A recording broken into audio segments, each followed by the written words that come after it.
Cek. Assalamualaikum warahmatullahi wabarakatuh. Selamat siang teman-teman semuanya. Selamat siang juga pada Pak Jainuddin selaku dosen mata kuliah Ekonomi Pembangunan. Pada pertemuan terakhir kali ini, izinkan kami dari kelompok 6 untuk memaparkan materi terakhir tentang Sustainable Development Goals. Boleh slide selanjutnya, Kak.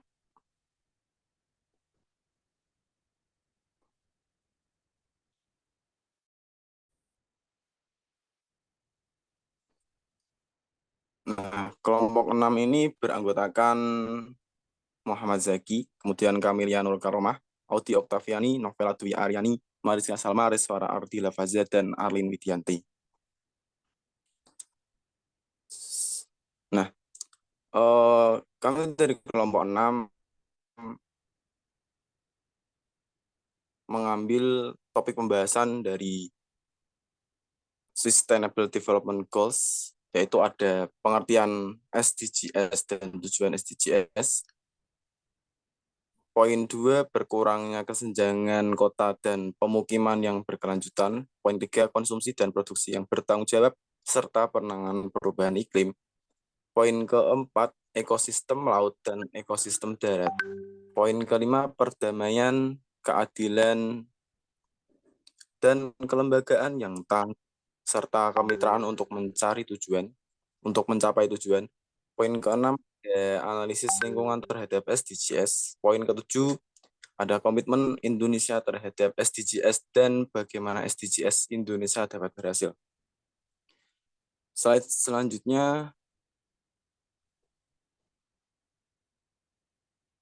Nah, di slide kali ini akan dipaparkan mengenai pengertian dan tujuan SDGs.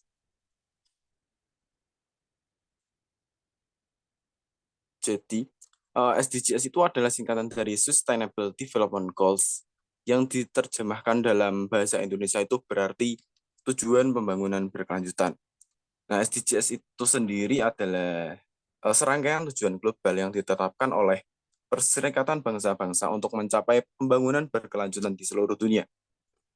Tujuan ini diadopsi pada tahun 2015 sebagai bagian dari agenda tahun depan, yaitu 2030 untuk pembangunan berkelanjutan. Nah, SDGs ini dirancang untuk menjadi kerangka kerja yang komprehensif dan terintegrasi yang melibatkan berbagai pemangku kepentingan termasuk pemerintah, sektor swasta, masyarakat sipil, dan individu-individu. Tujuannya untuk mencapai pembangunan yang berkelanjutan dari segi ekonomi, sosial, lingkungan, serta mengatasi masalah-masalah global yang ada saat ini. SDGs menjadi arah dan pijakan bagi negara-negara dan organisasi internasional dalam merancang kebijakan dan mengalokasikan sumber daya untuk mencapai tujuan pembangunan berkelanjutan di seluruh dunia. SDGs ini dari 17 tujuan yang ditetapkan oleh PBB sebagai bagian dari agenda 2030 untuk pembangunan berkelanjutan. Nah, 17 tujuan utama dari SDGs tersendiri itu ada: 1, tidak ada kemiskinan; 2, tidak ada kelaparan; 3, kesehatan yang baik dan kesejahteraan; pendidikan yang berkualitas; kesetaraan gender dan sanitasi; energi terjangkau; pekerjaan layak dan pertumbuhan ekonomi; industri, inovasi, dan infrastruktur; mengurangi ketidaksetaraan kota dan permukiman yang berkelanjutan, pola konsumsi dan produksi yang berkelanjutan, mengatasi perubahan iklim, kehidupan di bawah air, kehidupan di darat, perdamaian, keadilan, dan institusi yang kuat. Yang terakhir ada kemitraan untuk mencapai tujuan. Baik, untuk pemaparan selanjutnya ada poin ke-10 dari tujuan SDGs itu ada kesenjangan yang akan dipaparkan oleh Saudara Camelia. Kepada Saudara Camelia, dipersilakan. Baik, terima kasih atas waktunya. Yang ke-10 yaitu mengurangi ketimpangan atau kesenjangan. Untuk mengurangi kesenjangan intra dan antar negara. Berdasarkan lembar fakta SDGs Indonesia, koefisien Gini Indonesia menurun dari 0,41 pada 2015 menjadi 0,39 pada tahun 2016. Namun, masih ada 122 daerah atau kabupaten ditetapkan sebagai daerah tertinggal 2015 sampai 2019 oleh pemerintah. Pada tahun 2030, memperdayakan dan meningkatkan inklusi sosial, ekonomi, dan politik bagi semua, terlepas dari usia, jenis kelamin, difabilitas, ras, suku, asal, agama, atau kemampuan ekonomi atau status lainnya, menjamin kesempatan yang sama, dan mengurangi kesenjangan hasil, termasuk dengan hapus hukum, kebijakan, dan praktik yang diskriminatif, dan mempromosikan legislasi, kebijakan, dan tindakan yang tepat terkait legislasi dan kebijakan tersebut. Lanjut.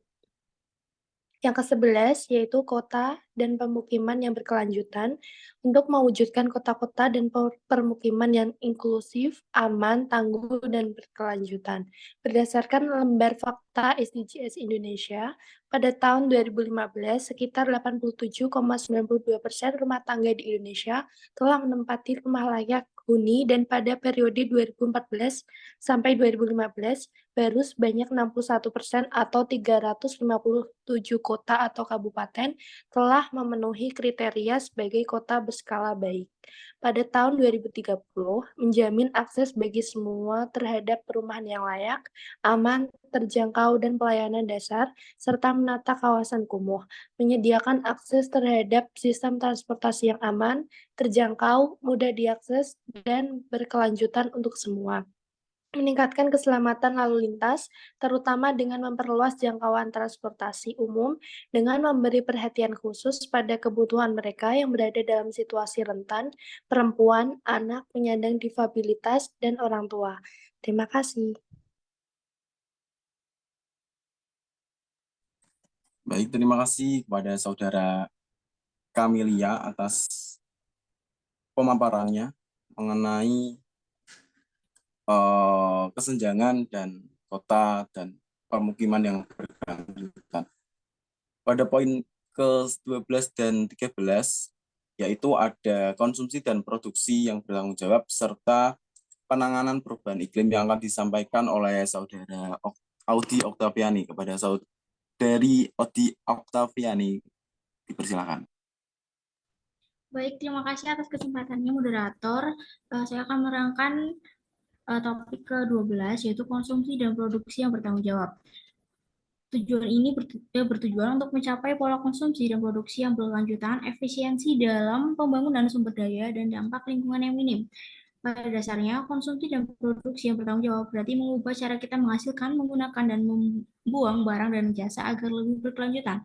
Hal ini penting karena pola konsumsi dan produksi saat ini, terutama di negara-negara maju dan masyarakat yang berkembang pesat, menyebabkan peningkatan permintaan terhadap sumber daya alam yang terbatas dan juga menghasilkan dampak lingkungan yang serius seperti polusi udara dan air, kemudian perubahan iklim, serta kerusakan habitat alami. Berdasarkan lembar fakta SDGs Indonesia pada tahun 2016, hampir 100% limbah B3 dari 1.640 perusahaan telah dikelola. Namun penerapan 3R, reduce, reuse, dan recycle di bank sampah hanya mengurangi 0,014% timbunan sampah. Untuk selanjutnya, ke-13 ada penanganan perubahan iklim. Bertujuan untuk mengatasi dampak perubahan iklim, mengurangi emisi gas rumah kaca, dan memperkuat ketahanan masyarakat terhadap perubahan iklim. Perubahan iklim terjadi sebagai akibat dari peningkatan konsentrasi gas rumah kaca dalam atmosfer yang disebabkan oleh aktivitas manusia seperti pembakaran bahan bakar fosil, deforestasi, dan kegiatan industri. Perubahan iklim memiliki dampak luas termasuk kenaikan suhu rata-rata global, peningkatan frekuensi dan intensitas bencana alam, perubahan pola cuaca yang ekstrim, dan ancaman terhadap keberlanjutan lingkungan dan kehidupan manusia.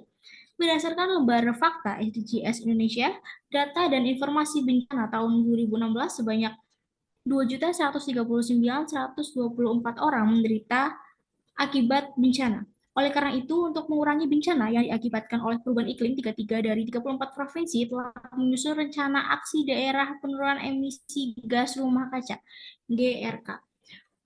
Untuk selanjutnya, saya kembalikan ke moderator. Baik, terima kasih saudari yang telah memaparkan poin ke-12 dan ke-13 dari SDGs sendiri, yaitu konsumsi dan produksi yang bertanggung jawab dan penanganan perubahan iklim.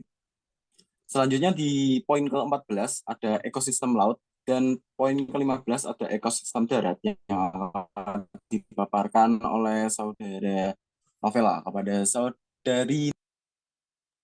Baik, terima kasih atas kesempatannya. Poin selanjutnya ada ekosistem laut. Tujuan ke-14 ini memiliki sebut adalah untuk melestarikan dan memanfaatkan secara berkelanjutan sumber daya kelautan dan samudra untuk membangun berkelanjutan.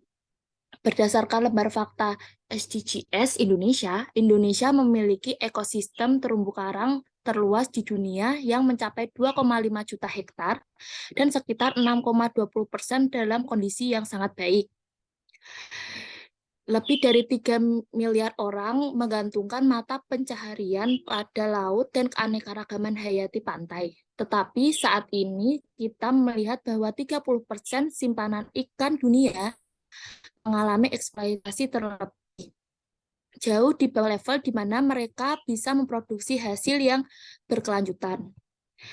SDGs menciptakan kerangka kerja berkelanjutan untuk mengatur dan melindungi ekosistem laut dan pantai dari polusi yang berasal dari darat, juga untuk menyadarkan akan dampak pengaruh samudra, memperkuat perlindungan dan penggunaan sumber daya laut yang berkelanjutan melalui hukum internasional, juga akan membantu mengatasi tantangan yang dihadapi samudra kita.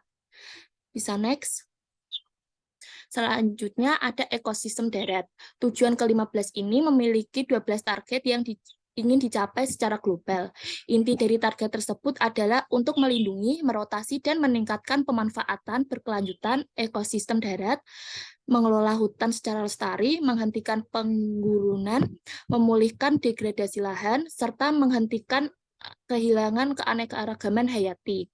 Berdasarkan lembar fakta SDGs Indonesia, terjadi peningkatan kasus ilegal TSL atau tanaman dan satwa yang sudah ditangani sampai sebanyak 43 kasus pada tahun 2015 menjadi 51 kasus pada 2016. Kemarau panjang dan perubahan lahan menjadi gurun juga meningkat tiap tahun, mencapai 12 juta hektar dan mempengaruhi komunitas miskin di seluruh dunia. Dari 8.300 hewan yang diketahui, 8% telah punah dan 22% berada di ambang kepunahan. SDGs berusaha melindungi dan memperbaiki penggunaan ekosistem darat seperti hutan, rawa, lahan, dan gunung pada tahun 2020, mempromosikan pengelolaan hutan yang berkelanjutan dan menghentikan penebangan hutan juga sangat penting untuk menghentikan dampak perubahan iklim. Harus segera dilakukan tindakan untuk mengurangi hilangnya habitat alami dan keanekaragaman hayati yang merupakan bagian dari warisan kita bersama. Sekian, saya kembalikan kepada moderator.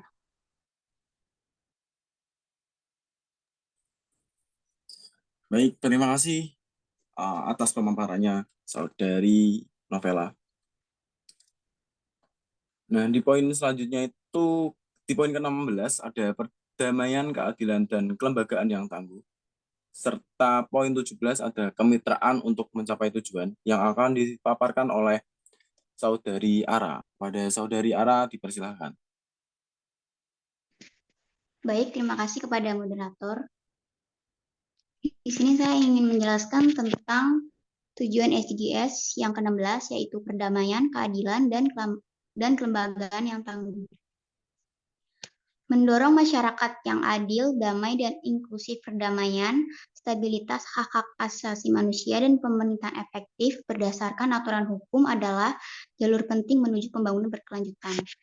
Kita hidup di dunia yang semakin terbagi-bagi, beberapa wilayah menikmati perdamaian yang berkelanjutan, keamanan, dan kemakmuran, sementara wilayah lain tampak terus-menerus berada dalam lingkungan konflik dan kekerasan. Kondisi ini tidak bisa dihindari dan harus diketahui. Tingginya kekerasan bersenjata dan rasa tidak aman memiliki dampak merusak pada pembangunan negara, mempengaruhi pertumbuhan ekonomi, dan seringkali menimbulkan rasa dendam di antara komunitas yang bisa berlangsung hingga beberapa generasi.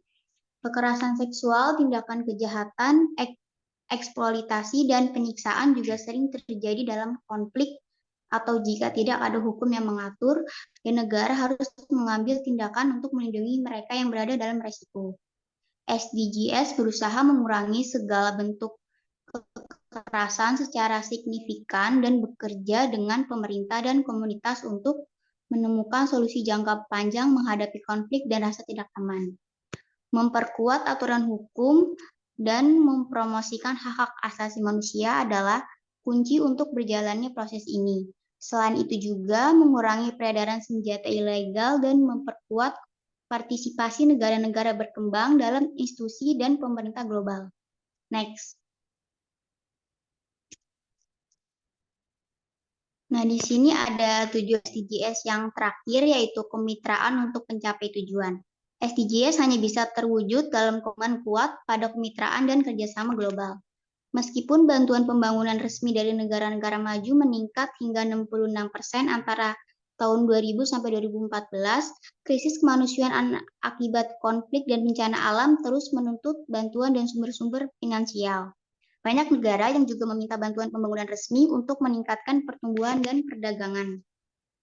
Tujuan ini membidik penguatan kerjasama antara utara selatan dan selatan selatan dengan mendukung rencana nasional untuk meraih target.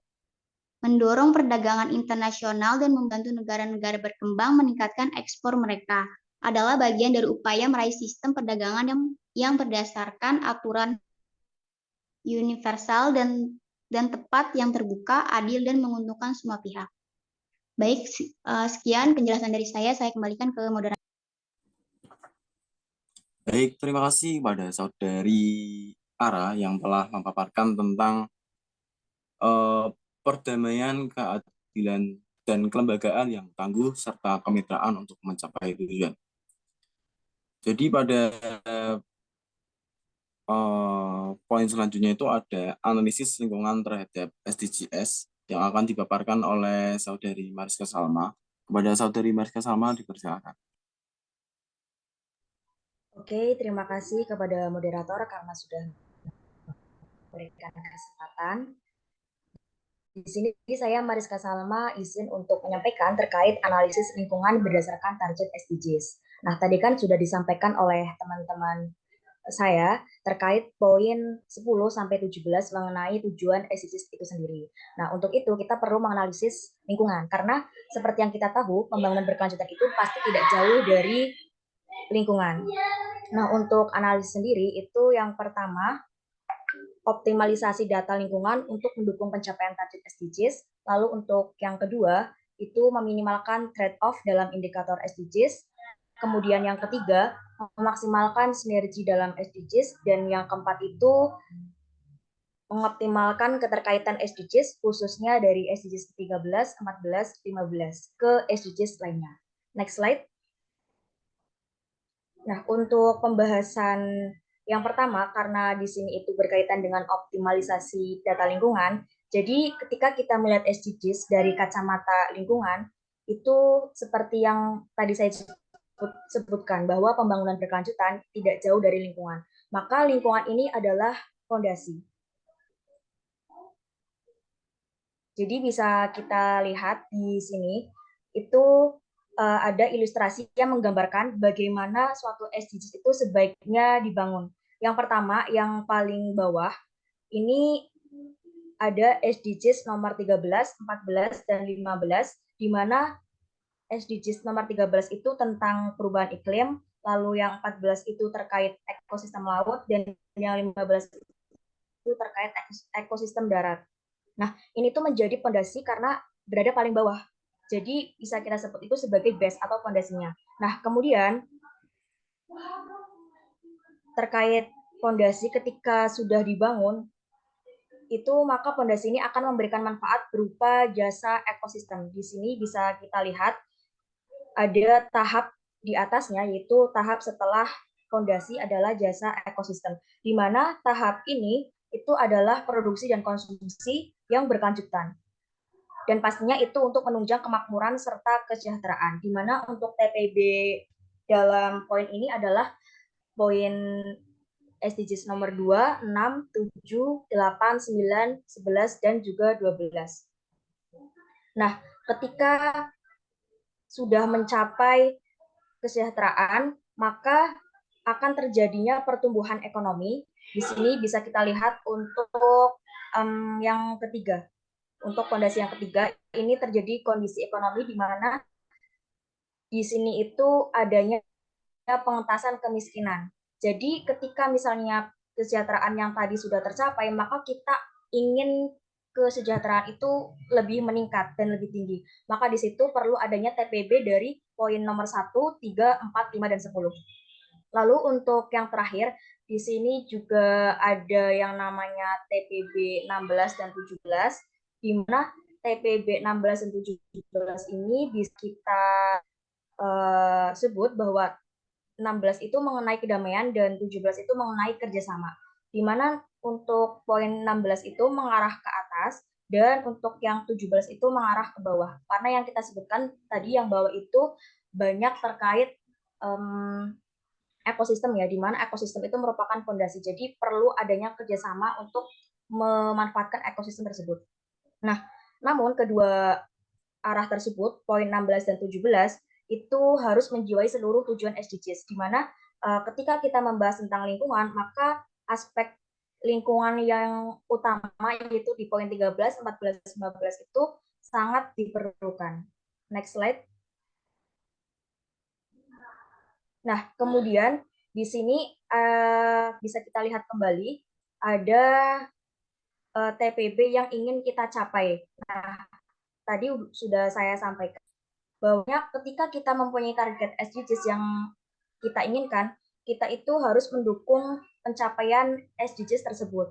Maka tentu yang pertama, kita ulang lagi dan tekankan untuk SDGs lingkungan itu ada poin 13, 14, dan 15, di mana poin 13 itu mengenai tentang perubahan iklim, lalu 14 itu tentang ekosistem laut, dan 15 itu tentang ekosistem darat yang akan kita bahas dan yang memang itu perlu kita capai terlebih dahulu karena berkaitan dengan lingkungan.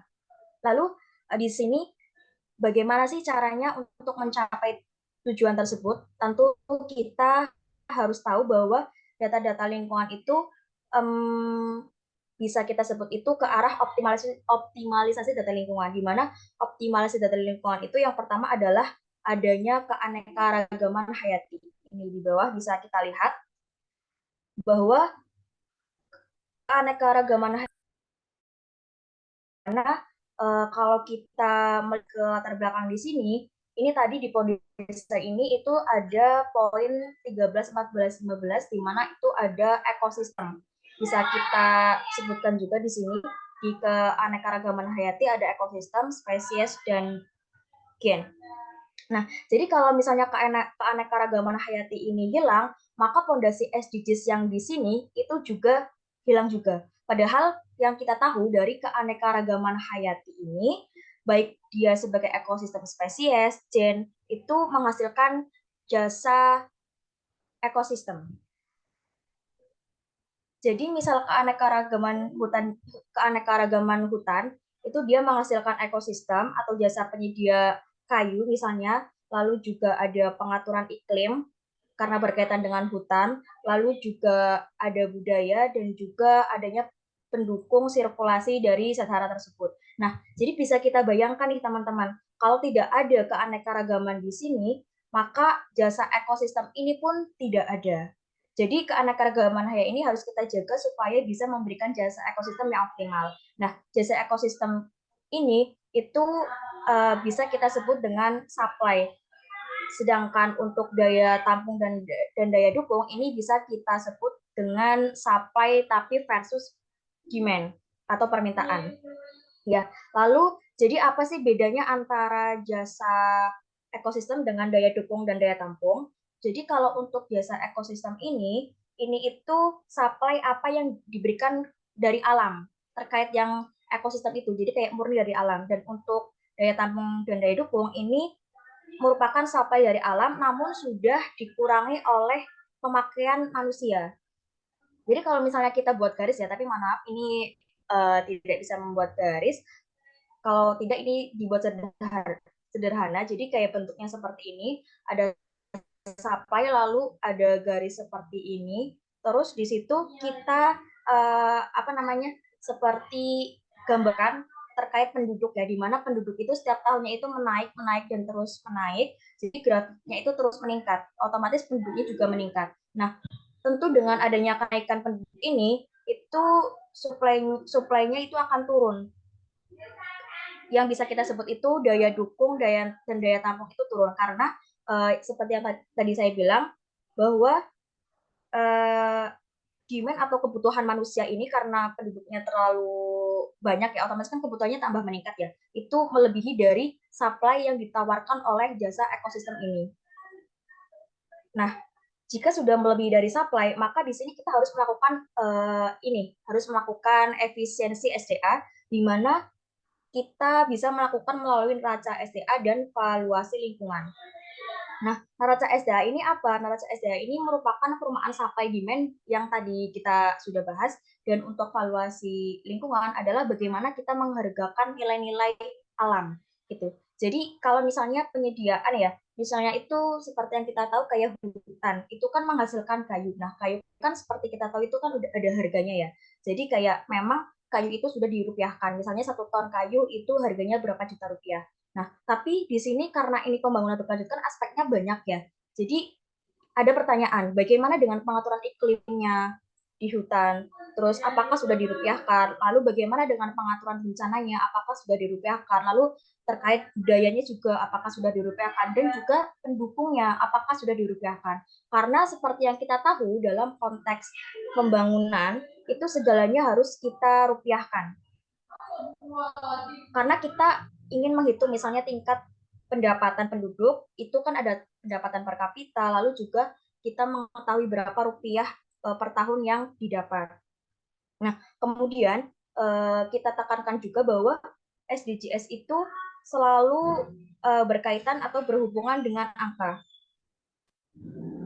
Nah, lalu kita bertanya, lalu sekarang bagaimana dengan kualitas dan kuantitas alamnya? Bagaimana kita menghargakan tersebut? Nah, untuk hal ini sebenarnya sudah ada peraturannya ya, di mana sudah ada evaluasi lingkungan oleh pihak KLHK, itu sudah mengeluarkan peraturan perundangan nomor 46 tahun 2017 tentang ekonomi lingkungan, dan juga kemudian ada beberapa permen tentang valuasi lingkungan kehutanan, dan juga di situ ada pembahasan mengenai tanah-tanah begitu.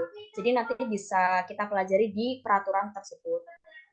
Nah, jadi di sini saya akan menekankan bahwasanya ketika kita berbicara mengenai pembangunan berkelanjutan dan lingkungan, maka kita harus didasarkan pada keanekaragaman hayati, lalu juga jasa ekosistem dan daya dukung maupun daya tampungnya.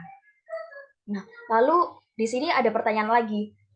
Bagaimana kalau misalnya ternyata itu pembangunan berkelanjutannya tidak efisien? Lalu apakah bisa kita lihat tanda-tandanya? Jadi contoh ya, kalau misalnya tidak efisien itu terjadinya deforestasi, terus terjadinya overfishing, lalu ada land use change, ada city sprawl, dan slum area. Nah, jelas ketika kita mengetahui bahwa itu tidak efisien, maka kita bisa melihat dampak yang terjadi pada lingkungan. itu nanti akan terjadi risiko lingkungan di sana, lalu bahkan terjadi ketimpangan sosial, bahkan juga terjadi ketimpangan sosial ataupun ekonomi ini. Nah, kemudian itu juga yang bahayanya itu akan terjadi perubahan iklim. Mungkin yang kita rasakan sekarang ya, itu suhunya panas, jadi itu merupakan salah satu dari efek penggunaan atau pembangunan berkelanjutan yang tidak efisien begitu. Nah, risiko perubahan iklim ini itu nanti akan mengurangi kuantitas dari ini keanekaragaman hayatinya. Jadi bisa kita lihat ya, ketika misalnya ini negatif lalu ini negatif dan ini terus berkurang, maka siklus ini akan menjadi siklus yang negatif di mana artinya pembangunan berkelanjutan itu tidak efisien dan tidak secara berkelanjutan pembangunannya tersebut. Nah, tapi kalau dia efisien, maka pembangunan itu akan terus berkelanjutan dan bahkan itu bisa meningkatkan pencapaian. Jadi di sini kita perlu mengoptimalkan data lingkungan, intinya itu untuk menghitung efisiensi sumber daya alam sebagai input di dalam peningkatan. Dan juga bisa melihat apakah SDGs di sini sudah tercapai atau tidak, salah satunya dengan adanya risiko perubahan iklim. Kalau misalnya tidak terjadi risiko perubahan iklim, berarti itu kemungkinan pembangunan berkelanjutannya adalah efisien atau berhasil. Tapi kalau misalnya masih terjadi risiko perubahan iklim, berarti masih ada harus yang dibenahi dengan cara kita melihat neraca SDA dan valuasi lingkungan tersebut. Nah, untuk itu beberapa langkah yang kita tadi sudah bahas itu adalah beberapa gambaran untuk mengoptimalkan SDGs.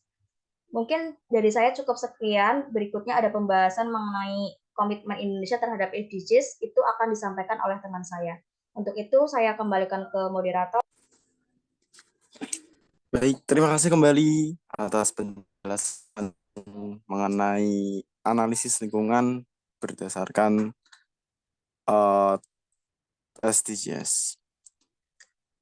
Di poin selanjutnya ada komitmen Indonesia terhadap SDGs dan bagaimana SDGs Indonesia dapat berhasil yang akan disampaikan oleh Saudari Arlin. Kepada Saudari Arlin, dipersilahkan. Terima kasih kepada moderator atas waktunya. Di sini saya akan menjelaskan poin mengenai komitmen Indonesia terhadap SDGs dan bagaimana SDGs Indonesia dapat berhasil. Yang pertama, mengenai komitmen Indonesia terhadap SDGs. Komitmen Indonesia terhadap Sustainable Development Goals atau SDGs adalah serius dan luas melalui Peraturan Presiden Nomor 59 Tahun 2017 tentang pelaksanaan pencapaian tujuan pembangunan berkelanjutan sebagai wujud peran aktif pemerintah dalam mencapai SDGs tersebut. Indonesia telah menunjukkan komitmen yang kuat terhadap SDGs melalui sejumlah tindakan. Pemerintah Indonesia telah mengintegrasikan SDGs ke dalam Rencana Pembangunan Nasional, seperti dalam Rencana Pembangunan Jangka Menengah Nasional atau RPJMN tahun 2020 sampai tahun 2024. Hal ini menandakan bahwa tujuan SDGs menjadi bagian integral dari kebijakan pembangunan Indonesia. Bisa di next.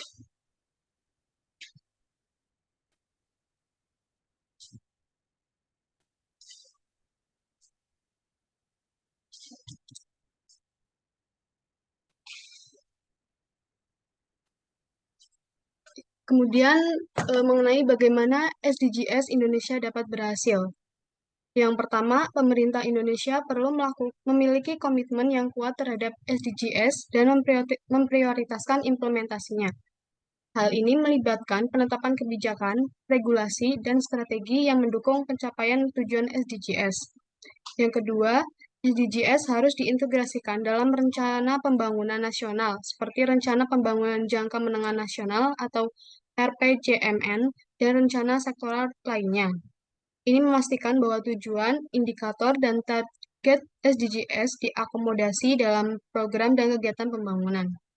Yang ketiga, pendidikan dan kesadaran masyarakat tentang SDGs harus ditingkatkan. Program pendidikan formal dan informal harus memasukkan materi SDGs dan kampanye publik harus dilakukan untuk meningkatkan kesadaran masyarakat tentang pentingnya isu-isu yang terkait dengan SDGs. Kemudian yang terakhir, pemanfaatan inovasi dan teknologi dapat menjadi pendorong penting dalam pencapaian SDGs. Pengembangan solusi inovatif dan penerapan teknologi yang berkelanjutan dapat mempercepat kemajuan dalam berbagai bidang, termasuk energi terbarukan, pengelolaan air, pertanian berkelanjutan, dan pengembangan ekonomi berbasis pengetahuan. Mungkin sekian dari saya kembalikan kepada moderator. Terima kasih.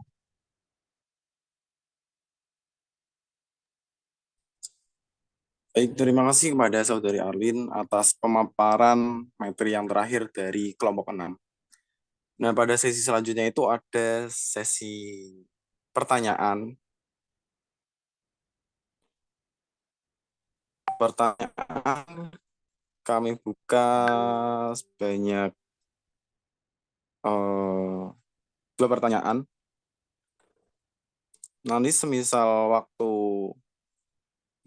masih panjang, bisa menambah penanya-penanya selanjutnya. Nah, untuk pertanyaan pertama, teman-teman dapat menggunakan raise hand yang ada di reaction Zoom teman-teman.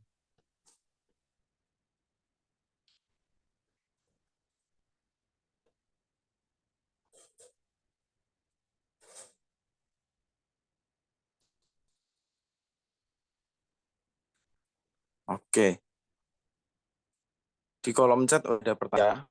Selamat siang, izin bertanya. Saya Hanafi Fatul Rozak dengan NIM 71014212258. Pertanyaannya, menurut kelompok 1, maaf Mas, ini kelompok 6 ya.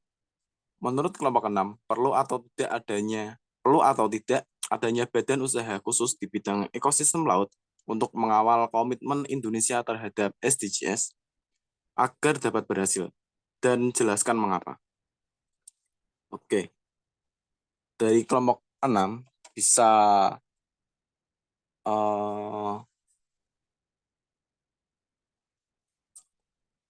mencari jawabannya terlebih dahulu.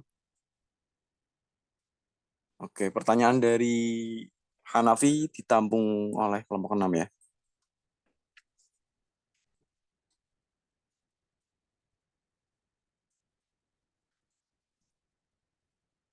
Oke.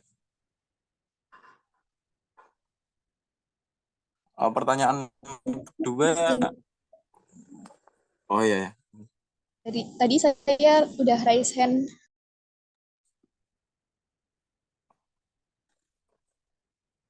Oh iya, mohon maaf. Berarti ini pertanyaan satu itu ada Hanafi, kemudian Nursita, kemudian ada Saifa, yang keempat ada Citra.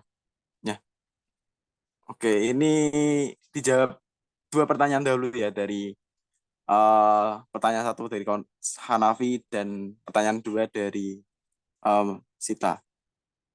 Silahkan Sita, untuk pertanyaannya bisa dibacakan ataupun ditanyakan. Baik, sebelumnya terima kasih atas pemaparan yang sangat baik dari kelompok 6 yang sudah menjelaskan tentang poin-poin SDGs atau tujuan pembangunan berkelanjutan dari poin 10 sampai dengan poin 17. Nah, di sini yang ingin saya tanyakan, tadi ada pembahasan yang cukup menarik ya terkait analisis lingkungan berdasarkan target SDGs, yaitu poin yang kedua. Tadi kan sudah dijelaskan ya dengan sangat baik bahwa terdapat fondasi yang sangat menentukan keberhasilan dari tujuan pembangunan berkelanjutan. Di antaranya yaitu poin 13, 14, dan 15, yaitu terkait ekosistem laut, darat, dan juga tentang perubahan iklim ya. Di dalam slide yang berisi analisis lingkungan berdasarkan target SDGs, yaitu tentang poin kedua yang ingin saya tanyakan, bagaimana menurut pendapat dari kelompok 6 tentang meminimalkan trade-off dalam indikator SDGs agar tujuan pembangunan berkelanjutan itu dapat berhasil, di mana trade-off itu sendiri kan kondisi yang tidak dapat terjadi secara bersamaan atau harus memilih salah satu di antaranya. Nah, bagaimana sih pendapat dari kelompok 6 tentang bagaimana cara meminimalkan trade-off dalam indikator SDGs? Terima kasih.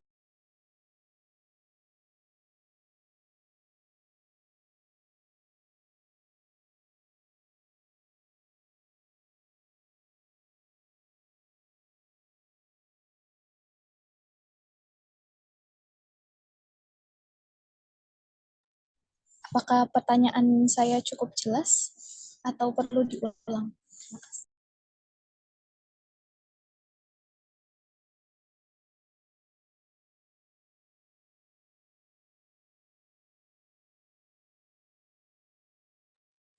Oke, pertanyaan dari Cita sudah cukup jelas dan ditampung oleh kelompok 6 ya. Masih didiskusikan. Kemudian karena tadi saya bilang untuk penanya diutamakan yang sudah raise hand ya. Mohon maaf banget. Jadi pertanyaan ketiga akan diberikan kepada saudari Saifa. Nah, untuk pertanyaan dari Citra nanti bisa dibahas di luar rapat Zoom kali ini. Terima kasih. Ada saudari Saifa. Silakan mengutarakan pertanyaannya. Baik, terima kasih kepada moderator Mas Yaki.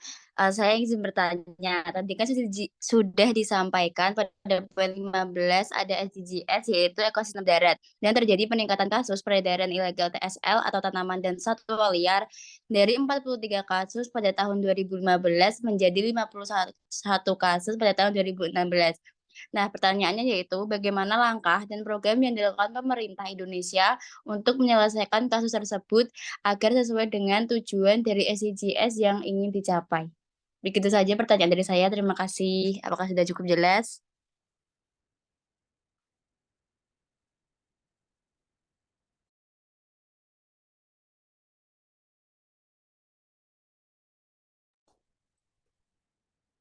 Baik, pertanyaan dari Saifa sudah cukup jelas dan dapat diterima oleh kelompok 6.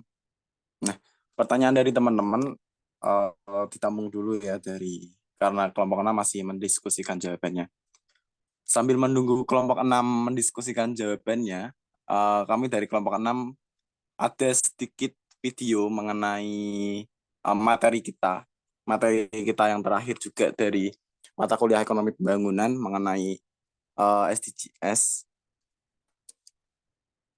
atau Sustainable Development Goals yang harapannya dapat menambah pengetahuan teman-teman mengenai materi kita SDGs kali ini.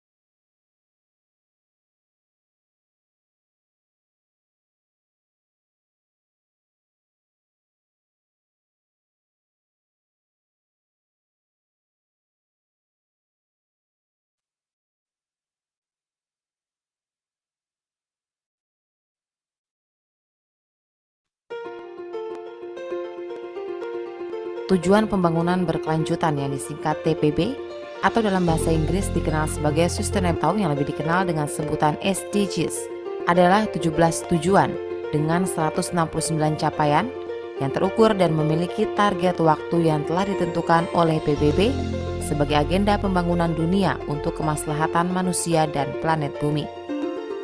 Tujuan ini diformulasikan sejak 19 Juli 2014 dan diajukan pada Majelis Umum Perserikatan Bangsa-Bangsa oleh kelompok kerja terbuka tujuan pembangunan berkelanjutan.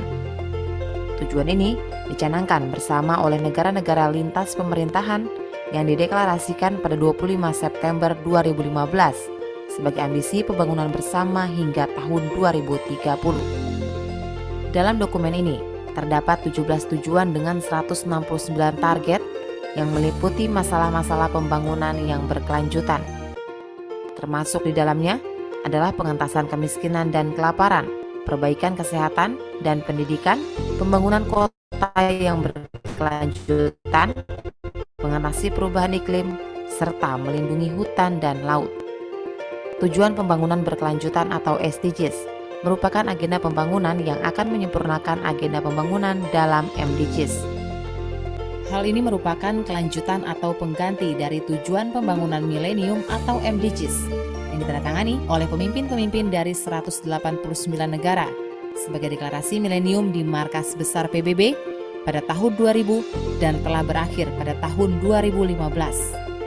SDGs lebih komprehensif, disusun dengan melibatkan lebih banyak negara dengan tujuan yang universal untuk negara maju dan berkembang. SDGs memperluas sumber pendanaan. Selain bantuan negara maju juga sumber dari swasta. SDGs menekankan pada hak asasi manusia agar diskriminasi tidak terjadi dalam penanggulangan kemiskinan dalam segala dimensinya. SDGs inklusif secara spesifik menyasar kepada yang rentan, no one left behind. Pelibatan seluruh pemangku kepentingan antara lain pemerintah, organisasi masyarakat sipil atau OMS dan media, filantropi dan pelaku usaha, serta pakar dan akademisi. MDGs hanya menargetkan pengurangan setengah, sedangkan SDGs menargetkan untuk menuntaskan seluruh indikator atau zero goal. Tidak hanya memuat goal, tetapi juga cara pelaksanaan atau means of implementation. 17 tujuan yang disepakati oleh 193 negara pada bulan September 2015 tersebut adalah mengakhiri segala bentuk kemiskinan dimanapun, menghilangkan kelaparan, mencapai ketahanan pangan dan gizi yang baik, serta meningkatkan pertanian berkelanjutan, menjamin kehidupan yang sehat, dan meningkatkan kesejahteraan seluruh penduduk semua usia, menjamin kualitas pendidikan yang inklusif dan merata, serta meningkatkan kesempatan belajar sepanjang hayat untuk semua, mencapai kesetaraan gender dan memberdayakan kaum perempuan, menjamin ketersediaan serta pengelolaan air bersih dan sanitasi yang berkelanjutan untuk semua, menjamin akses energi yang terjangkau, andal, berkelanjutan, dan modern untuk semua, meningkatkan pertumbuhan ekonomi yang inklusif dan berkelanjutan, kesempatan kerja yang produktif dan menyeluruh, serta pekerjaan yang layak untuk semua, membangun infrastruktur yang tangguh, meningkatkan industri inklusif dan berkelanjutan, serta mendorong inovasi, mengurangi kesenjangan intra dan antar negara, menjadikan kota dan permukaan inklusif, aman, tangguh, dan berkelanjutan, menjamin pola produksi dan konsumsi yang berkelanjutan, mengambil langkah dan tindakan darurat yang diperlukan untuk memerangi perubahan iklim dan dampaknya, melestarikan dan memanfaatkan secara berkelanjutan sumber daya kelautan dan samudera untuk pembangunan berkelanjutan, melindungi, merestorasi, dan meningkatkan pemanfaatan berkelanjutan ekosistem daratan, mengelola hutan secara lestari, menghentikan penggurunan, memulihkan degradasi lahan, serta menghentikan kehilangan keanekaragaman hayati, menguatkan masyarakat yang inklusif dan damai untuk pembangunan berkelanjutan, menyediakan akses keadilan untuk semua, dan membangun kelembagaan yang efektif, akuntabel, dan inklusif di semua tingkatan, menguatkan sarana pelaksanaan dan merevitalisasi kemitraan global untuk pembangunan berkelanjutan. TPB atau SDGs memfokuskan pada 3 dimensi pembangunan, yaitu pembangunan sosial, pembangunan ekonomi, pembangunan lingkungan yang saling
datang di dashboard SDGs Indonesia.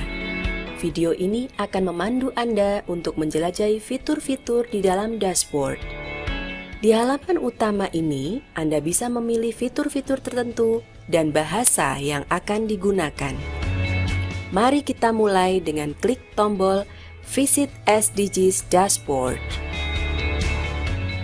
Pada panel menu sebelah kiri, terdapat daftar indikator-indikator SDGs dengan kategori tertentu. Anda bisa memilih salah satunya untuk melihat data terkait indikator tersebut.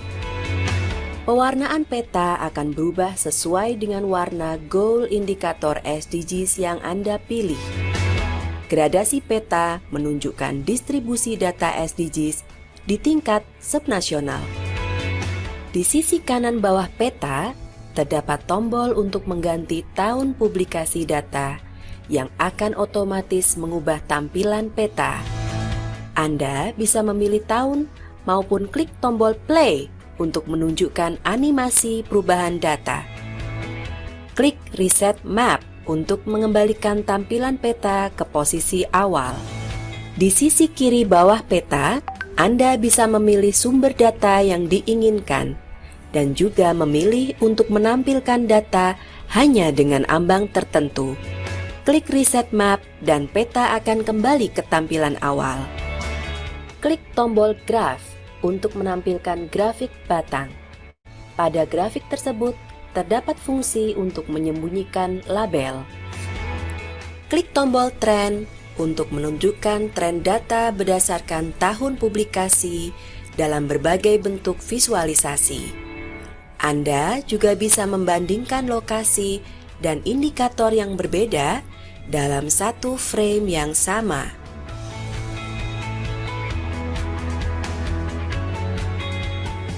Di bagian atas dari panel menu sebelah kiri, Anda bisa mengakses fitur pohon indikator yang dapat menampilkan program prioritas pemerintah dan indikator-indikator yang memiliki kontribusi terhadap program tersebut. Kemudian, terdapat tombol SDGs Gap Analysis untuk menampilkan data capaian indikator terhadap target SDGs di tingkat nasional dan subnasional. Akses bantuan ada di kanan atas grafik ini untuk penjelasan lebih lanjut.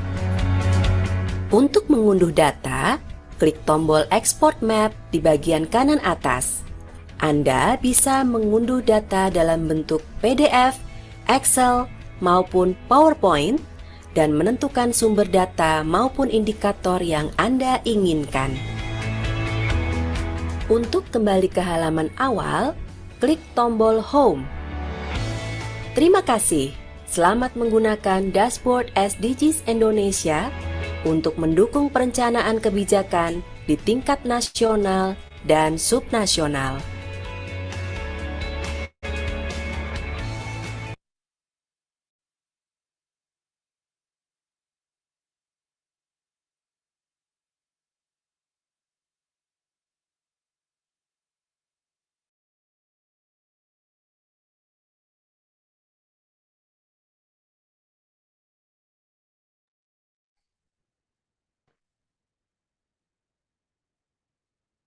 Oke,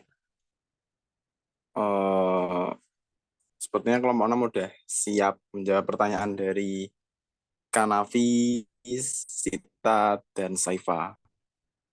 Bahkan bagi salah satu anggota dari kelompok 6 bisa menjawab pertanyaan dari ketiga pertanyaan yang tadi udah ditanyakan.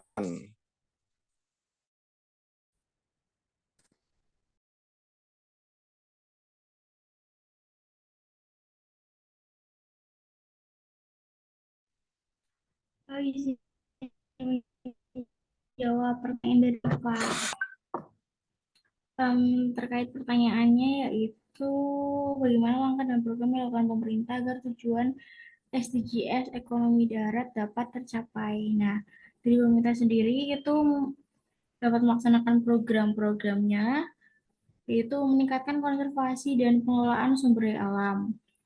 Pemerintah perlu mengembangkan kebijakan dan program untuk melindungi dan mengelola sumber daya alam secara berkelanjutan, termasuk upaya dalam menjaga keanekaragaman hayati, melindungi hutan dan lahan, mengelola sumber daya air, dan mempromosikan pertanian berkelanjutan. Kemudian ada pengendalian dan pencegahan kerusakan lahan dan desertifikasi. Pemerintah itu mengadopsi kebijakan dan melakukan tindakan konkret untuk mengendalikan kerusakan lahan dan memerangi desertifikasi. Kemudian ada pengelolaan hutan yang berkelanjutan. Pemerintah itu melakukan pengolahan hutan yang berkelanjutan termasuk melalui penetapan hutan lindung, pengelolaan hutan yang berbasis masyarakat, pengendalian illegal logging, dan pengembangan kehutanan berkelanjutan. Kemudian dapat pengurangan emisi gas rumah kaca dari sektor pertanian.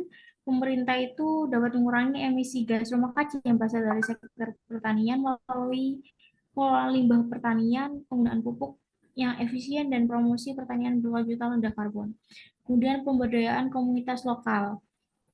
Pemerintah melakukan pemberdayaan di daerah di pedesaan termasuk melalui pengembangan koperasi pertanian, pelatihan keterampilan, akses terhadap pembiayaan, dan partisipasi dalam pengambilan keputusan yang berkaitan dengan pengelolaan sumber daya alam. Kemudian penguatan kapasitas dan pendidikan. Kemudian dapat meningkatkan kapasitas tersebut.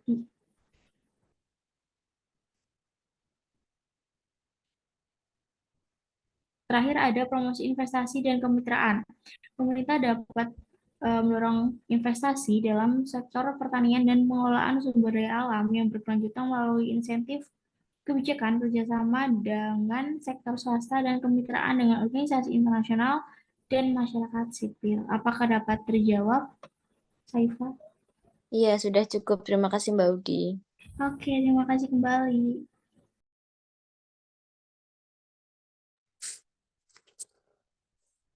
Oke, terima kasih Audi atas yang telah menjawab pertanyaan dari Saifa.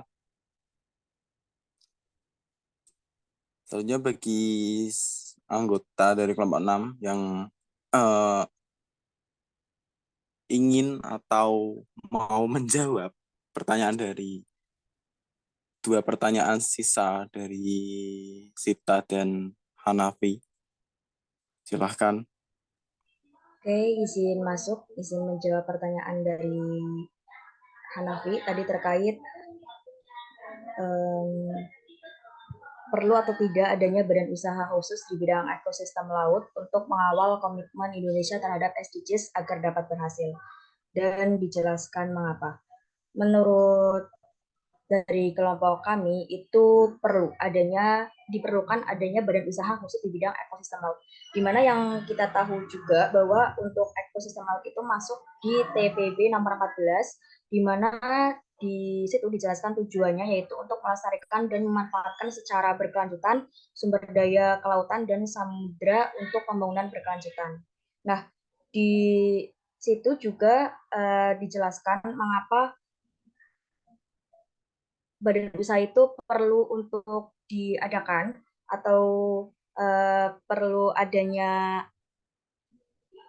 badan usaha tersebut untuk mengawal komitmen Indonesia itu karena di sini juga ada beberapa target sendiri dari tujuan poin 14 itu. Jadi adanya badan tersebut mendukung adanya tujuan ini, di antaranya itu meliputi tentang pengelolaan wilayah laut yang berkelanjutan, lalu di situ juga ditugaskan untuk memperhatikan terkait penangkapan ikan dalam batasan biologis yang aman dan mencegah adanya pemberantasan fishing yang berlebih, dan di situ juga adanya badan usaha itu ditujukan untuk meningkatkan kawasan konservasi perairan dan pemanfaatan yang berkelanjutan serta dukungan dan perlindungan dari nelayan kecil tersebut. Lalu untuk pengelolaannya bagaimana ketika misalnya badan usaha khusus di bidang ekosistem laut itu diadakan, maka bisa kita lihat di dalam visi misi gubernur, atau bisa kita lihat atau mengutip dari kebijakan pengelolaan ekosistem laut yang termuat dalam RPJMD 2017 sampai 2022 terkait pengembangan ekonomi maritim, di mana di situ dijelaskan slogan bahwasanya menyongsong abad Samudra Hindia untuk kemuliaan martabat manusia, di mana dalam rangka pemeliharaan sumber daya tersebut itu perlu adanya pengoptimalan dan pemanfaatan sumber daya kelautan untuk pembangunan serta peningkatan produksi dan kesejahteraan. Dan ekosistem laut tersebut juga difokuskan pada dua arah, yaitu kebijakan utama untuk pengelolaan pesisir serta pengembangan ekonomi kelautan berkelanjutan. Lalu yang kedua itu untuk pengelolaan kawasan konservasi perairan, di mana selaras dengan arah kebijakan tersebut, maka program yang akan dilaksanakan oleh TPB nomor 14 yang itu emang berkaitan dengan ekosistem laut, itu yang pertama ada konservasi ekosistem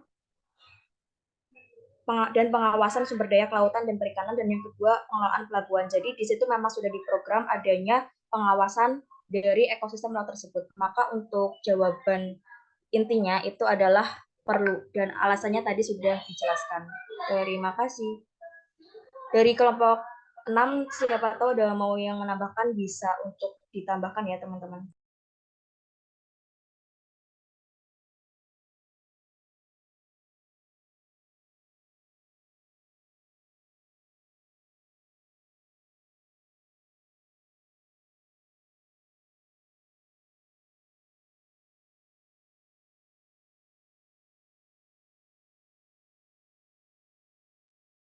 Baik, terima kasih.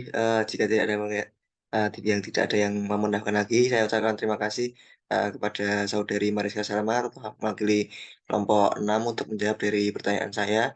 Jawaban yang diberikan cukup memuaskan, cukup mendapat apa yang saya sampaikan. Terima kasih. Saya kembalikan waktu kepada kelompok 6.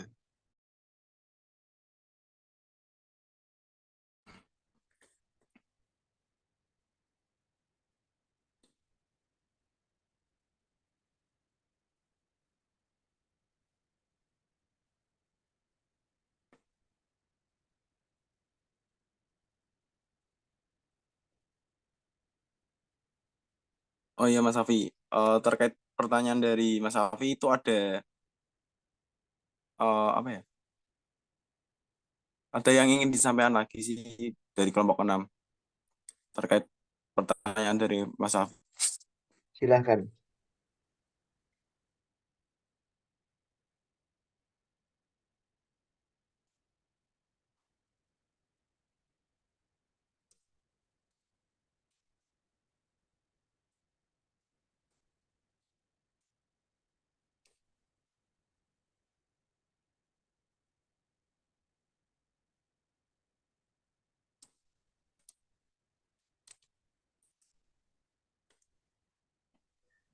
Izin masuk karena tadi memang ternyata masih banyak hal yang harus dibahas karena memang ekosistem laut itu banyak yang perlu dibahas. Jadi untuk rekan saya Kamilia Nurul akan menambahkan terkait jawaban dari saya agar jawabannya lebih sempurna dan lebih bisa diterima.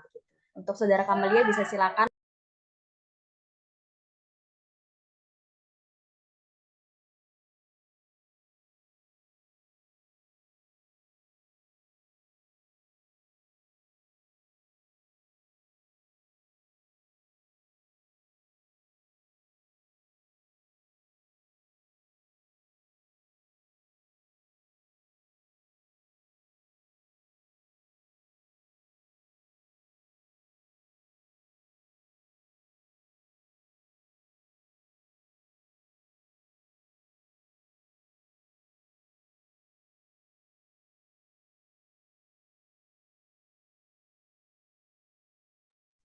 Baik, izin menambahkan untuk upaya-upaya yang dapat dilakukan.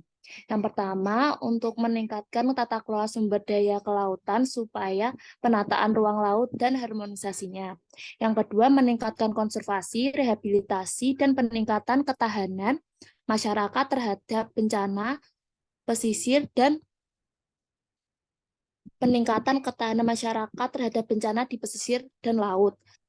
Penambahan luasan kawasan konservasi, perairan, dan penguatan kelembagaan serta pengelolaannya. Yang ketiga, mengendalikan IUU fishing dan kegiatan yang merusak di laut. Yang keempat, menguatkan peran SDM dan iptek kelautan serta budaya maritim. Yang kelima, meningkatkan produktivitas, optimalisasi kapasitas, dan kontinuitas produksi perikanan, termasuk alokasi yang proporsional antara stok sumber daya ikan, serta penyedia dan pengembangan teknologi penangkapan ikan yang efisien dan ramah lingkungan. Sekian.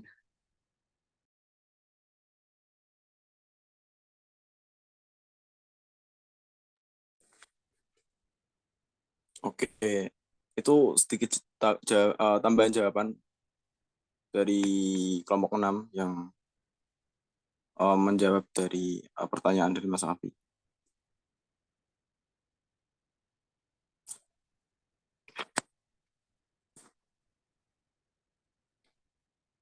Oke, karena dari kelompok 6 udah nggak ada pembahasan mengenai pertanyaan dari Mas Afi, langsung saja menjawab pertanyaan dari Sita. Bagi teman-teman anggota kelompok 6 yang mau menjawab pertanyaan dari Sita, dipersilahkan. Baik, saya ingin menjawab pertanyaan dari Mbak Sita, yaitu pertanyaannya bagaimana cara meminimalkan trade-off dalam indikator SDGs agar SDGs dapat berhasil. Itu salah satu masalah penting yang dihadapi dalam pembangunan ekonomi adalah bagaimana menghadapi trade-off antara pemenuhan kebutuhan pembangunan di satu sisi dan upaya mempertahankan kelestarian lingkungan di sisi lain. Pembangunan ekonomi yang berbasis sumber daya alam yang tidak memperhatikan aspek kelestarian lingkungan pada akhirnya akan berdampak negatif pada lingkungan itu sendiri. Karena pada dasarnya sumber daya alam dan lingkungan memiliki kapasitas daya dukung yang terbatas. Dengan kata lain, pembangunan ekonomi yang tidak memperhatikan kapasitas sumber daya alam dan lingkungan akan menyebabkan permasalahan pembangunan di kemudian hari. Selanjutnya bisa ditambahkan oleh Mbak Arlin.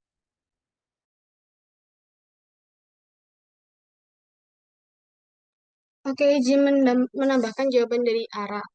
Pembangunan berkelanjutan bertujuan untuk meningkatkan kesejahteraan masyarakat untuk memenuhi kebutuhan dan aspirasi manusia. Pembangunan yang berkelanjutan pada hakikatnya ditunjukkan untuk mencari pemerataan pembangunan antar generasi pada masa kini maupun masa mendatang.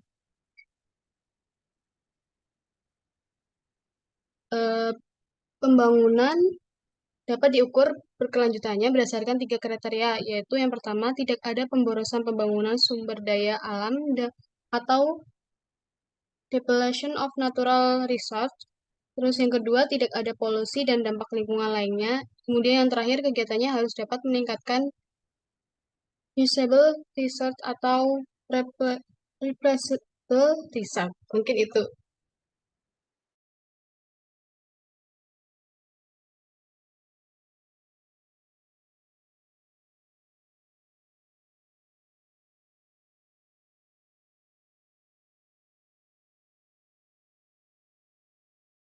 Oke, saya Kamilia izin menambahkan dari jawaban Mbak Arlin ya.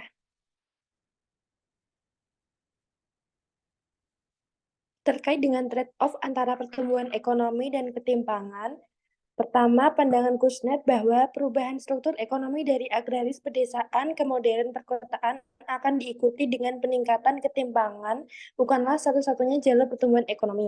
Transformasi struktural tidak harus selalu diikuti dengan peningkatan ketimpangan. Proses industrialisasi berorientasi ekspor seperti yang terjadi di Asia Timur di tahun 1980-an yang dikenal dengan istilah The East Asian Miracle adalah contoh pertumbuhan ekonomi yang mampu mengurangi kemiskinan tanpa meningkatkan ketimpangan secara berarti. Terima kasih. Oke, izin untuk menambahkan juga ya terkait jawaban dari teman-teman kelompok 6, karena pertanyaan mengenai trade-off itu emang menarik dan ini cukup menarik dibahas ya. tadi sudah disampaikan dari teman saya mengenai pembangunan berkelanjutan terhadap trade-off, lalu trade-off-nya sendiri itu latar belakang, menambahkan bahwasanya adanya konflik antara agenda pertumbuhan ekonomi, terus juga di situ terdapat keadilan sosial dan lingkungan seperti yang dijabarkan tadi, itu sering diartikan memang sebagai suatu fenomena yang alamiah ya, di mana trade-off ini antara ketiga yang tadi sudah dibahas oleh teman saya itu sering dianggap sebagai sesuatu yang tidak bisa dihindari begitu. Namun ide bahwa terdapat trade-off antara pertumbuhan ekonomi dan pemerataan ini bukan hal baru. Seperti yang saya kutip ini dari Gusnet tahun 1955 bahwasanya pertumbuhan ekonomi itu memerlukan transformasi dari aktivitas berbasis pedesaan, yaitu ketimpangan rendah, ke aktivitas berbasis perkotaan, yaitu ketimpangan tinggi, di mana ketimpangan ini tidak bisa dihindari dari awal-awal pembangunan. Jadi trade-off kan tidak jauh dari itu ya. Nah, itu sebenarnya udah dari dulu dan itu memang bukan suatu hal yang baru. Namun trade-off ini juga perlu untuk diminimalkan.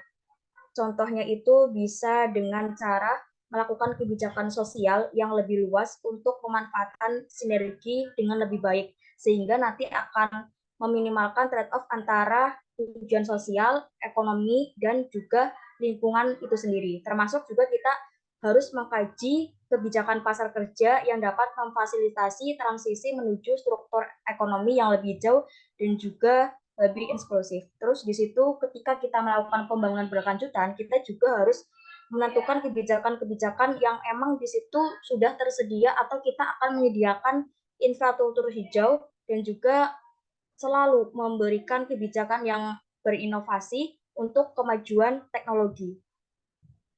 Lalu di sini juga bisa kita bahas ya bahwa pada proses transformatif itu perubahan ini kemungkinan itu akan mengubah keunggulan komparatif sendiri di jangka pendek maupun di jangka panjangnya. Jadi adanya transformasi tersebut itu bisa berefek kepada negara, industri maupun kelompok masyarakatnya.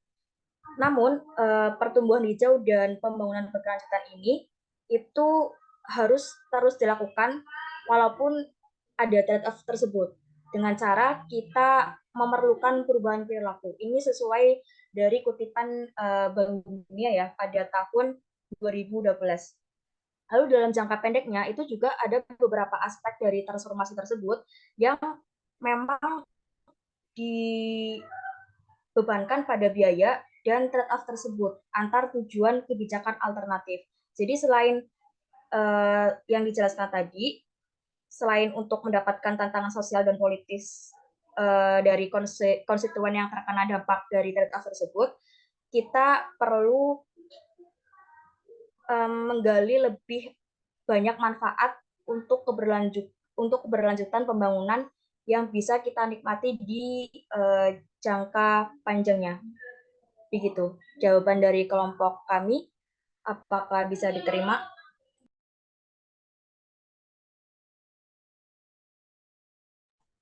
Baik, terima kasih atas jawaban yang sudah disampaikan oleh kelompok 6. Bisa diterima. Oke, terima kasih.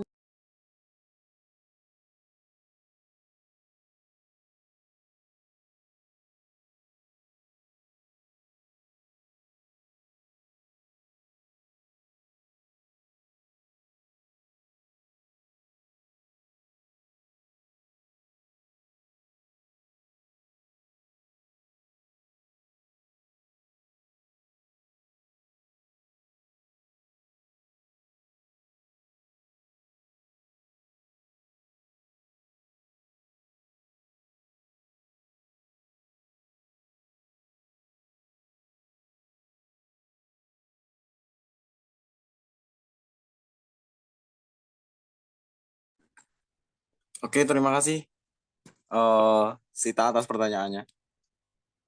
Nah, karena ini ada sedikit sisa waktu, paling 3 menit. Dari kelompok 6, kalau mau menjawab pertanyaan dari Citra, boleh sekalian di ruang Zoom ini.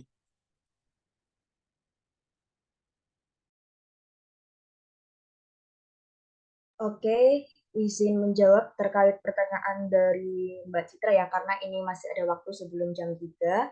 Jadi kita jawab saja di ruang Zoom pada hari ini ya teman-teman. Nah, terkait pertanyaannya itu tadi bagaimana sih hubungan antara tujuan pembangunan berkelanjutan dan perlindungan lingkungan. Nah, seperti yang tadi kelompok kami sudah sampaikan, apalagi tadi kelompok kami banyak menekankan terkait pembangunan berkelanjutan dan juga lingkungan. Jadi pastinya untuk menjawab pertanyaan dari Mbak Citra, hubungannya itu apa? Hubungannya itu memang sangat berkaitan dan itu tidak bisa dipisahkan antara pembangunan berkelanjutan dan juga perlindungan lingkungan tersebut. Di mana tadi juga sudah dijelaskan terkait bagaimana perlindungannya, misalnya tadi ada perlindungan di ekosistem laut, yang tadi emang sudah dijelaskan oleh teman-teman saya mengenai ekosistem laut tadi, bagaimana perlindungannya. Jadi mungkin tidak dijelaskan lagi terkait bagaimana perlindungannya, bahwasanya memang untuk lingkungan itu kan meliputi ekosistem laut dan darat ya, di mana memang di situ sebagai fondasi dari pembangunan berkelanjutan yang seperti kelompok kami jelaskan di awal tadi. Jadi memang untuk hubungan antara tujuan pembangunan dan lingkungan itu sangat erat, dan juga peran penting yang dimainkan oleh SDGs terkait keberlanjutan lingkungan itu sangat perlu diperhatikan. Dan jika menjawab pertanyaan dari Mbak Citra lagi terkait contoh konkretnya bagaimana tentang upaya yang dapat dilakukan untuk mencapai keseimbangan antara pembangunan dan pelestarian lingkungan, itu kita bisa melakukan kerjasama dengan kelembagaan yang tadi juga sudah dijelaskan oleh kelompok kami pada poin SDGs nomor 16 dan 17, di mana di situ terdapat poin perdamaian, keadilan, dan kelembagaan yang tangguh, dan kemitraan untuk mencapai tujuan. Jadi untuk contoh konkretnya tadi seperti yang dijelaskan di yang poin 17 ya, itu salah satu contohnya ya, karena ini diusahakan untuk mencontohkan contoh konkretnya, yaitu di sini ada penguatan kerjasama utara selatan dan juga selatan selatan yang seperti dijelaskan oleh rekan saya Reswara.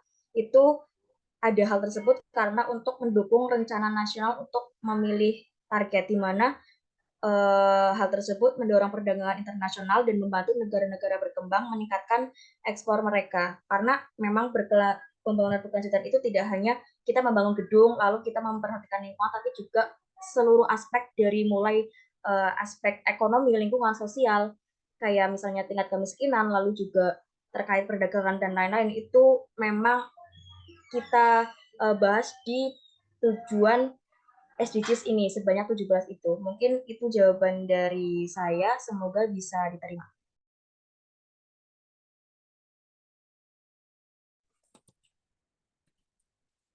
Gimana Mbak Citra atas jawaban dari Mbak Mariska? Jawabannya bisa diterima atau ada tanggapan, sanggahan, dan lain-lain? Silakan.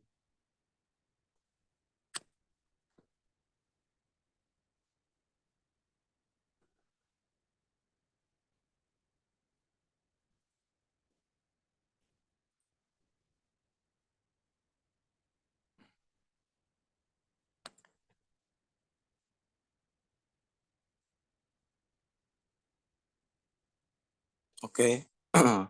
Saya hitung ya dari 10, 9, 8, 7, 6, 5, 4, 3, 2, 1.